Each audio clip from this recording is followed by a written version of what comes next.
जय हिंद। मैं ठाकुर अमित राठौर, आप देख रहे हैं सतर्क भारत। जागरूकता अभियान चलाया जा रहा है। जो देख रहे हैं येलो अलर्ट जारी हुआ है प्रशासन की तरफ से, जिसमें प्रशासन के लोग भी साथ में आए हुए हैं जो जागरूकता फैला रहे हैं। जो नदी के किनारे बिल्कुल घर हैं उनको ऊंचे स्थान पे जाने के लिए कहा गया। हमारे साथ यहाँ के पार्षद भी हैं जो लगातार जब से घटना घटी है, जब से पानी का स्तर बढ़ने लगा तब से लगे हुए हैं, अपनी सेवाएं दे रहे हैं। मैं इनसे भी जानने का प्रयास करूंगा कि किस तरह से ये लोगों को जागरूक कर रहे हैं और किस तरह से ये लोगों के बचाव कार्य में सहयोग कर रहे हैं। जी, सर्वप्रथम ईश्वर से यही कामना करते हैं कि अब बरसात रुक जाए फिलहाल, क्योंकि गरीब आदमी का आखिर कहाँ जाएगा। पहले भी मेरा वार्ड लगभग 12 से 15 फुट तक पानी आया था, जिसमें सारा कुछ तहस नहस हो गया था। और आज जब मैं यहाँ आया और सुबह से ही वैसे प्रयास में था कि सबको फ़ोन करना, मैंने कहा भी अगर ऐसी कोई स्थिति आए तो अपना यहाँ से नीचे वाले जो कमरे हैं सब सामान समेट के ना, और बाकी हम व्यवस्था कर देंगे। प्राइमरी पाठशाला है, गुरुद्वारा साहिब है, अपना रविदास मंदिर है। बाकी ऐसा कुछ नहीं कि स्थान की कोई कमी है। चाहते तो हम शिव शक्ति मंदिर भी खुलवा सकते थे। बाकी ऐसी ईश्वर करे कि नौबत ना आए, क्योंकि घर ही होता है। घर से सामान निकालना कितना मुश्किल होता है ये घर वालों को ही पता होता है। तो जब मैं यहाँ आया शाम को 4 बजे, और इस समय गली नंबर 6 में लगभग 4 फुट पानी था नीचे की तरफ, और मैं पानी में गया, सबसे मिला, और उसके बाद काफ़ी लोग सामान समेट के जा चुके थे। फिर भी जो ऊंची जगह पे थे, मैंने कहा आप इनको एडजस्ट करो और नीचे का सामान ऊपर शिफ्ट करो। और उसके बाद में शिक्षा अधिकारी को फ़ोन किया, एडीएम साहब को फ़ोन किया। बल्कि एडीएम साहब का मेरे पास सुबह खुद फ़ोन आया था। ये ललित नारायण मिश्र जी हैं, तो उन्होंने कहा कि अब कैसी स्थिति। मैंने कहा सब बारिश रुक जाए तो अच्छा है, अगर नहीं रुकी तो बड़ा मुश्किल हो जाएगा। तो उनका फिर दोपहर में भी फ़ोन आता है। फिर मैंने उनसे कहा कि भाई आप थोड़ा सा अलर्ट कीजिए, और मेरे को लग रहा है कि पानी रुकेगा नहीं।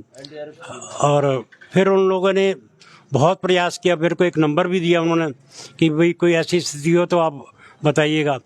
जब मैं आया तो हमारे चौकी इंचार्ज नीमा बोरा जी और अपने एडिशनल एसपी बाद में आए।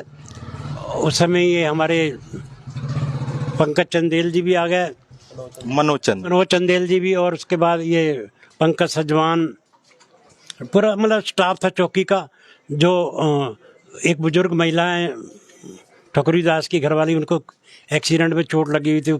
तो सोच रहे थे कि किसी तरीके से किसी घर ऊपर शिफ्ट किया जाए, क्योंकि दूर वो जा नहीं सकती हैं और पानी बहुत था। और फिर हम लोगों ने सब प्रयास किया। फिर उन्होंने वहाँ से हल्द्वानी से फ़ोन आया कि ये जिससे जो आशा माता है उनके यहाँ भी पानी भर चुका, चाबी उनके पास है प्राइमरी पाठशाला की, तो आप ताले तोड़वा दी। फिर मैंने ताले तोड़वाए। फिर बाबा जी से बात करी गुरुद्वारे में, फिर बालिका विद्या मंदिर में, उसके बाद रविदास मंदिर में। उन्होंने कहा आ जाइए, कोई दिक्कत नहीं है, हम लोग देख लेंगे। चाहूंगा आपको रोक रहा हूँ, पानी अभी भी वर्षा तेज हो रही है, और आप आसपास के लोगों से क्या निवेदन करना चाहेंगे? हालांकि प्रशासन की तरफ से अलर्ट जारी कर दिया गया है, जो निचले क्षेत्र में घर हैं उनको खाली करने का आदेश जारी कर दिया गया है, और आप द्वारा गुरुद्वारे में भी व्यवस्था की गई है, प्राइमरी सरकारी स्कूल में भी व्यवस्था की गई है, जैसा कि आप द्वारा बताया जा रहा है। आप अच्छा कार्य कर रहे हैं, तो क्या एक अपील करना चाहेंगे ताकि लोग, जो पिछली बार आपदा आई थी उसकी पुनरावृत्ति न हो पाए, लोग जागरूक हो जाएं? क्योंकि पिछली बार जो आपदा आई थी कहीं कारण रहा जागरूकता नहीं थी, लोगों से लगातार अपील की जा रही थी लेकिन लोग उसको समझ नहीं रहे थे। इस बार हालांकि लोग जागरूक हैं, तो इस क्या अपील करना चाहेंगे कि ताकि लोग और जागरूक हों और सुरक्षित स्थान पे रहें? देखिए, ईश्वर के कामों को कोई पता नहीं होता है कब क्या हो जाए। ईश्वर की मर्जी होगी तो बरसात होगी, ईश्वर की मर्जी होगी तो नहीं होगी।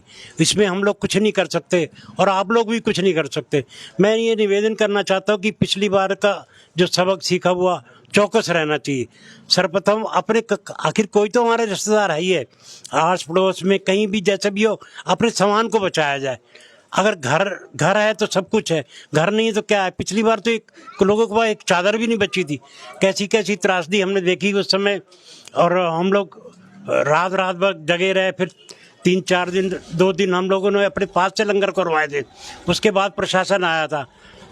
तो जी, पिछली बार भी लगातार ये लगे रहे, 1-2 बजे रात तक हमसे भी मुलाकात हो रही थी। हम लोग जागृति ट्रस्ट से सेवा दे रहे थे, तो आप पूरी रात हमारे साथ थे और स्थानीय लोग हैं, उनसे भी जानेंगे कि इस बार की क्या तैयारी है। हालांकि जलस्तर थोड़ा कम हुआ है, लेकिन येलो अलर्ट जारी है, वर्षा हो रही है इस समय। तो और इन लोगों से जानेंगे। हमारे साथ विश्वास जी हैं, ये लगातार समाज सेवी हैं, लगातार जागरूकता लोगों को करते रहते हैं। और मैं इनसे भी जानने की कोशिश करूंगा कि क्या किस तरह की तैयारी है और किस तरह से आप जागरूकता फैला रहे हैं। अभी क्षेत्र में भ्रमण करके आया हूँ। अभी थोड़ी देर पहले इसी वार्ड से फ़ोन आया था किसी परिवार का, तो कि भैया परेशान है, थोड़ा आप आ जाओ देखने के लिए। तो देखने के लिए अभी आया हुआ था। अभी शायद आपसे थोड़ी देर पहले मिलके भी गया था, तो घूम के आया, फ़ोन आया तो मैं मिलने आया था। पीछे देख के आया हूँ कि एनडीआरएफ की टीम आई हुई है, पहले से अलर्ट है यहाँ पर।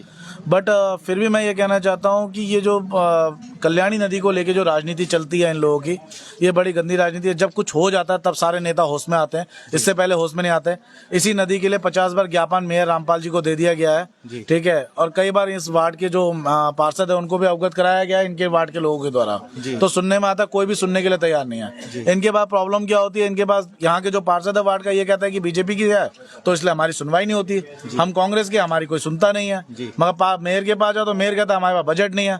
अरे बजट नहीं है क्षेत्र में, नहीं तो इस्तीफा दे दो सारे के सारे, क्यों नेता बन के पैसे खाने में बैठे पड़े हो। छोड़ दो आप अपने अपने पद है, इस्तीफा दे के बैठ जाओ एक ही बार में, क्यों नहीं बैठ रहे हो। ये हर बार का ड्रामा है। अगर यहाँ का जब सफाई नहीं कर सकते, बाढ़ आने का कारण क्या है, पानी आने का कारण क्या है, यहाँ की सफाई व्यवस्था, यहाँ की चीजें। अगर ये सही से नहीं करेंगे तो किस तरह से होगा, आप मुझे बताइए। जनता तो इसी तरह परेशान होते रहेंगे। ये सबसे बड़ा दोस्त ना हमारे रुद्रपुर की नेताओं का है, और खासतौर ये जो भाजपा कांग्रेस की नेता है ना, ये एक दूसरे में लालचन लगाने के, जनता की सेवा नहीं करना चाहते। और बड़ी दुख की बात है, अगर कुछ हो जाने के बाद अगर आप लंगर लगा रहे हो, आप खाना बांट रहे हो, तो उसका फायदा क्या, मुझे बताइए आप। उसका फायदा कुछ है? इतने दिन से यहाँ कूड़ा इकट्ठा हुआ पड़ा हुआ था, यहाँ पर लोगों के घर टूटे पड़े, क्या कर रहे हैं यहाँ के नेता, क्या हालत है। आज मैं क्षेत्र की त्रसदी देख के आ रहा हूँ। अगर भगवान ना करे, चलो बारिश हमारे हाथ में नहीं है, मगर क्षेत्र की सफाई करना, क्षेत्र के रोग, यहाँ तुम्हारे नालियों का वो क्या कहते हैं निर्माण करना, ये तो आपके हाथ में है। सफाई करना तो आपके हाथ में है। आपको किस लिए मेयर और पार्षद बनाया गया? चलो अभी मैं इसकी बात नहीं कहता शिवोड़ा की, अभी इसको जुम्मे 4 दिन हुए आए हुए हैं, इसको हम वो भी नहीं दे सकते। मगर पुराना जो राजकुमार ठकराल था उसने क्या किया, मेयर क्या कर रहा है, यही हालत है। ये एक दूसरे पर दोषारोपण करे। ये जो जनता है ना, हमारी भली वाली जनता, इनको बेवकूफ बनाना इन नेताओं का काम हो गया और बना भी रही है। जी, कहीं ना कहीं लोगों में भी जागरूकता नहीं है, क्योंकि कूड़ा डालने के लिए कोई नेता, कोई पार्षद, कोई मेयर नहीं आता है। कूड़ा भी इस जो कल्याणी नदी कही जाती है, वो कल्याणी नदी नहीं, कल्याणी नाले में तब्दील हो गई है। और आसपास के लोग भी उतना ही दोषी हैं। और लोगों से भी जानेंगे, यहाँ प्रशासन के भी लोग हैं जो जागरूकता फैला रहे हैं कि जो अलर्ट जारी है, येलो अलर्ट जारी है, उसके लिए जागरूकता फैलाया जा रहा है। तो किस तरह का आप लोग जागरूकता कर रहे हैं सर, और किस तरह से ये अलर्ट जारी हुआ है? अभी देखो, ये तो सारा डिपेंड करता है मौसम पे। अभी रात तो पूरी रात भर बारिश का वो आदेश जारी किया है मौसम विभाग ने। बाकी शासन प्रशासन सख्त है, सभी मौजूद हैं यहाँ पे। हमारी प्रशासन पूरा टीम यहाँ पे लगी हुई है, ऐसी कोई दिक्कत नहीं है। हम लोग रात भर यहीं बने पड़े हैं, और आपकी भी टीम यहीं है। जी, हम लोग जीरो ग्राउंड पे रहेंगे पूरी रात। जागृति ट्रस्ट की भी टीम साथ में दे रही है। पिछले साल भी इन लोगों ने सराहनीय काम किया था। मनोज चंदेल जी हैं आवास विकास चौकी से।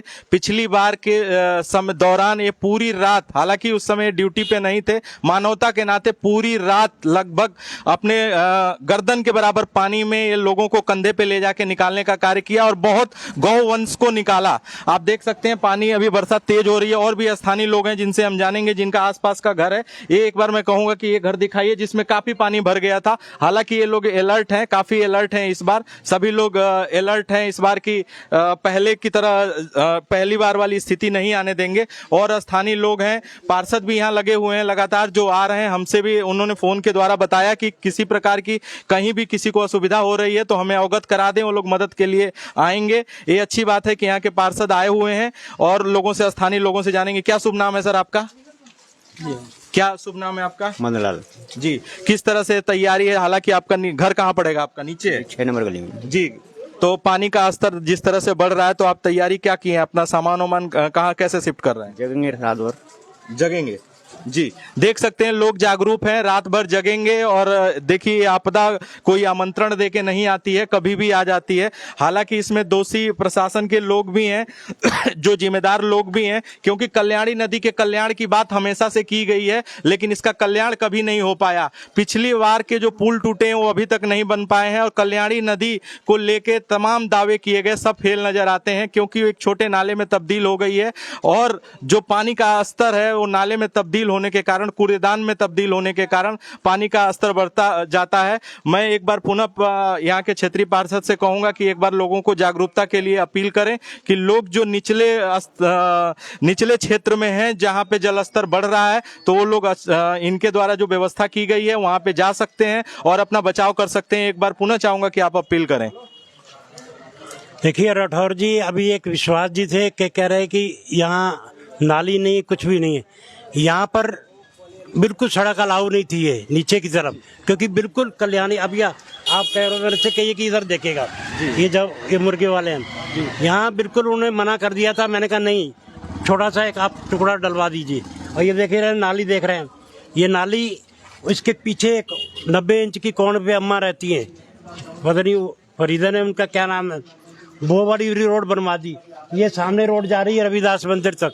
ये अगर 4 नंबर गली में देख लीजिए, कहते हैं पार्षद ने काम नहीं करवा। मैंने अपने 5 कॉलोनी आवास खाद में काम नहीं करा। जी जी, चलिए वो राजनीतिक मुद्दा नहीं है, इस समय आपदा आई है, इसको राजनीतिक अवसर हमें नहीं बनाना है। मैं आपसे भी निवेदन करूंगा कि एक छोटा सा अपील कर दीजिए, जो स्थानीय लोग हैं, जो इस समय पानी का स्तर बढ़ रहा है, जो प्रशासन द्वारा येलो अलर्ट जारी किया गया उसके संदर्भ में मैं चाहूंगा इसके जो राजनीतिक चर्चा है फिर हम आपको आमंत्रण देंगे, फिर होगी। अभी जो आपदा आ रही है वो मैं प्रभु से यही कहूंगा कि टल जाए और जो लोग निचले स्तर पे हैं उनसे मैं चाहता हूं कि आपके द्वारा, आप स्थानीय है, यहाँ से आप पार्षद हैं तो आपकी बात ज्यादा लोग सुनेंगे, तो मैं चाहूंगा कि एक बार आप अपील करें ताकि लोग जो निचले क्षेत्र में हैं वो ऊपर आए, अपना बचाव कार्य करें। और आपके द्वारा आपने बताया है कि जो व्यवस्था की गई है, जहां पे रहने की व्यवस्था है वहां पे भी लोग जा सकें। मैं बार बार सब जनता से निवेदन करता हूं कि देखिए, पिछली बार का जो हमारा तजुर्बा है, कितनी तबाही हुई थी, किसी के पास कुछ भी नहीं बचा। बाजी घर में तो एक चम्मच तक नहीं बचा। इतनी कीच में हम लोगों के घरों में जा रहे थे तो हमें खुद रोना आ रहा था। अब 38 रुपए में मिले तो क्या मिला? एक जिसका 50,000 या 1 लाख का 1.5 लाख का नुकसान है, 3800 रुपये मिल भी जाए तो उससे क्या होता है? देखिए, घर है तो सब कुछ है। मैं सबसे फिर से निवेदन करता हूँ कि अपने घर की स्वयं रक्षा करें जितना भी हो सके।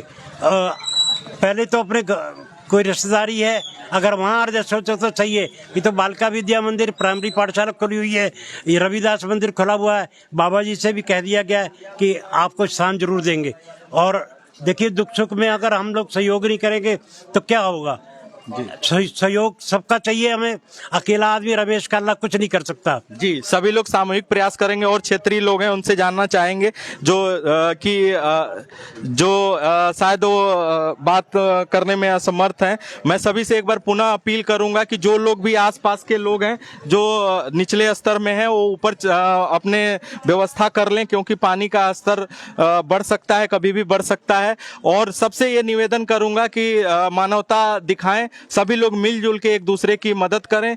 हम लोग पूरी रात यहाँ पे हैं, सतर्क भारत की टीम है, जागृति ट्रस्ट की टीम है, प्रशासन के आवास विकास चौकी के लोग भी हैं, हमारे साथ ये पार्षद भी जैसा कि ये बता रहे हैं कि पूरी रात यहाँ रहेंगे। किसी तरह की कोई भी यदि असुविधा किसी को होती है तो मैं कहूंगा कि जागृति ट्रस्ट का नंबर है 7417010101, उस पे भी आप कॉल करिए। कभी भी कोई असुविधा हो रही है, जागृति ट्रस्ट आपके साथ खड़ी रहेगी। साथ में आप आलोक कालरा जी हैं, आप पार्षद पुत्र हैं, आप इनका भी नंबर मैं इनसे जानकारी दे देता हूं।